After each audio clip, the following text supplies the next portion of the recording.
From real dangers like wolves and thieves to spine-chilling tales of demons, ghosts and witches, let's uncover what really made the medieval nights so scary. Modern life is lit, literally. Street lamps, headlights, flashlights. We rarely experience true darkness.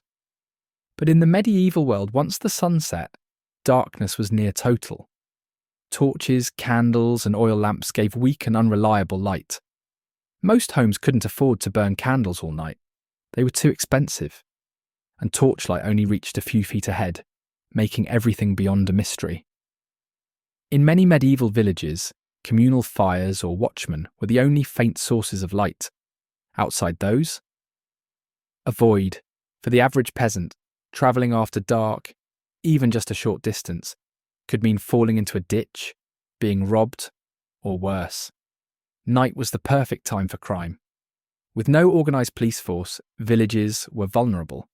Roads were poorly patrolled, and forests or nearby ruins became hiding places for thieves and outlaws. Bandits would sneak into farms, barns, or even homes. Small villages often had no walls or defences, and locking your door was more hope than guarantee. In 13th century England, it was common for villages to appoint a night watchman, whose job was to patrol the streets and ring bells if danger was spotted. But even they were poorly armed and often fearful.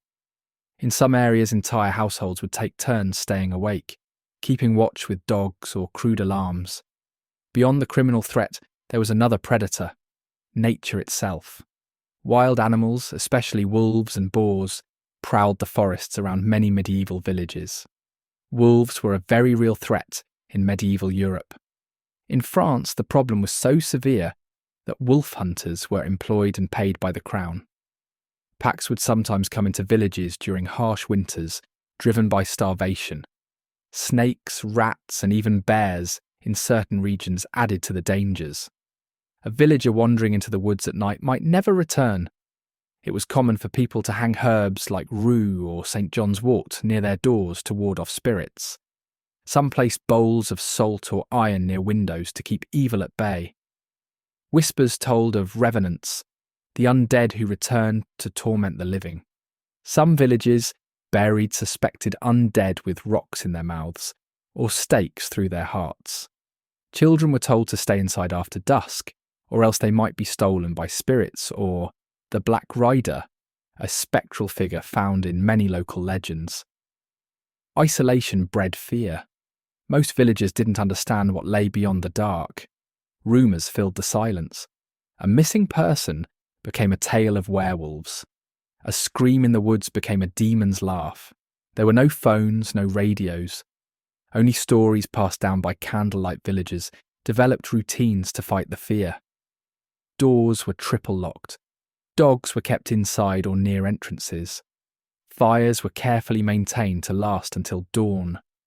Bells were rung at twilight to signal the curfew, from the French couvre-feu, meaning cover the fire. Children were warned never to open the door after dark, no matter who knocked. Some villages even built prayer stones, or wayside shrines at crossroads to ward off evil spirits. Even then, safety was never guaranteed.